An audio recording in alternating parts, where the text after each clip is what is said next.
একদা এক বয়স্ক দম্পতি নদীর পাড়ে এক কুটিরে বাস করত।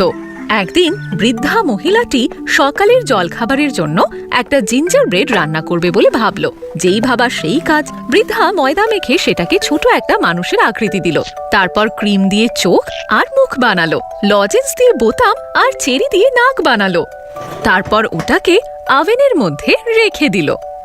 কিছুক্ষণ পরে বৃদ্ধা দেখতে এলো যে রান্না হয়ে গেছে কিনা। কিন্তু যখনই তিনি ওভেনের দরজাটা খুললেন, জিঞ্জার ব্রেড ম্যান ওভেন থেকে লাফ দিয়ে নেমে দৌড়তে শুরু করলো আর খোলা দরজা দিয়ে এক দৌড়ে বাইরে বেরিয়ে এলো। আমাকে খেও না। জিঞ্জার ব্রেড ম্যান চেঁচিয়ে বলল। বয়স্ক মহিলাটি এসব দেখে ভীষণ চমকে গেল, কিন্তু তার খুব খিদে পেয়েছিল। তাই সে তার স্বামীকে ডাকলো আর দুজনে একসাথে জিঞ্জার ব্রেড ম্যানের পিছু নিল। বয়স্ক মহিলা এবং বয়স্ক ভদ্রলোক চিৎকার করে বলল, থামো জিঞ্জার ব্রেড ম্যান, থামো। কিন্তু জিঞ্জার ব্রেড ম্যান পিছন ঘুরে তাকালো না। সে রাস্তা ছেড়ে ঘন জঙ্গলের দিকে দৌড়তে দৌড়তে ছড়া কেটে বলতে লাগলো, দৌড়ো দৌড়ো দৌড়ো দৌড়ো, দেখি কত পারো ছুটতে। জিঞ্জার ব্রেড ম্যানকে পারবে না তো ধরতে। সে এবার জঙ্গলে ঢুকে পড়ল এবং একটি শূকরের সঙ্গে তার দেখা হলো। শূকরটি বলে উঠল, দাঁড়াও জিঞ্জার ব্রেড ম্যান, আমি তোমায় খেতে চাই। কিন্তু জিঞ্জার ব্রেড ম্যান থামলো না।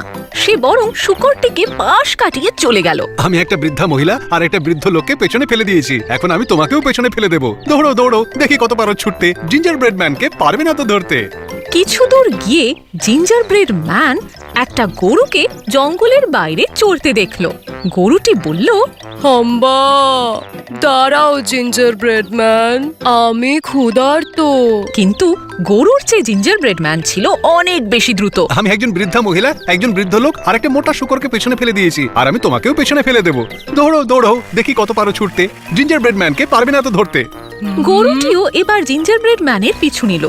সে শূকর, বয়স্ক লোক এবং বয়স্ক মহিলার পেছনে দৌড়তে শুরু করলো।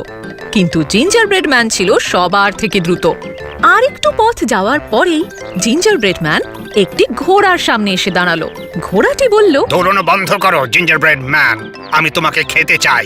কিন্তু জিঞ্জার ব্রেড ম্যান একবারের জন্যও দাঁড়ালো না। আমি একজন বৃদ্ধা মহিলা, একজন বৃদ্ধ লোক, একটা মোটা শুয়োর আর একটা অলস গরুকে পেছনে ফেলে দিয়েছি, আর আমি তোমাকেও পেছনে ফেলে দেবো। দৌড়ো দৌড়ো, দেখি কত পারো ছুটতে। জিঞ্জার ব্রেড ম্যানকে পারবে না তো ধরতে। ঘোড়ার এইরকম অপমান মোটেই পছন্দ হলো না, তাই সেও জিঞ্জার ব্রেড ম্যানকে ধাওয়া করলো। ঘোড়াটি গরু, শূকর, বৃদ্ধ লোক আর বৃদ্ধা মহিলার পিছনে দৌড়তে শুরু করলো। কিন্তু জিঞ্জার ব্রেড ম্যান আরও জোরে দৌড়তে থাকলো। শিগগিরই সে একটি নদীর সামনে এসে দাঁড়ালো। এই যা, আমি যদি ভিজে যাই তাহলে আমি গলে যাব, আর আমি যদি নদী পার না করি তাহলে ওরা আমাকে ধরে ফেলবে। এবার আমি কি করি?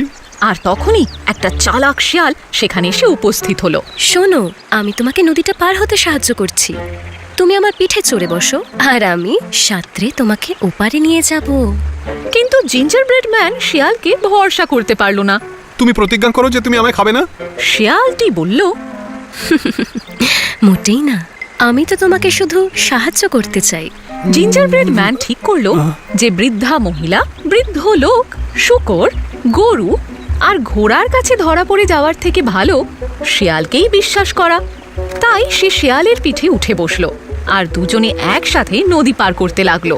অর্ধেক নদী পার করার পরে শিয়াল বলল, আমার খুব ক্লান্ত লাগছে, তুমি আমার মাথার ওপর এসে বসো না প্লিজ।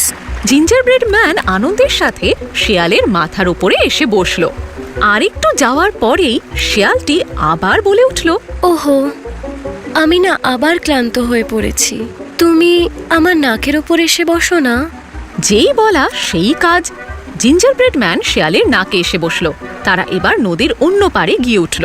কিন্তু জিঞ্জার ব্রেড ম্যান নদী থেকে তীরে নামার আগেই শিয়ালটি নাক ঝাড়া দিয়ে জিঞ্জার ব্রেড ম্যানকে হাওয়ায় ছুঁড়ে দিল। সে হা করলো আর তারপরে কচাক। আর এভাবেই শেষ হলো জিঞ্জার ব্রেড ম্যানের গল্প।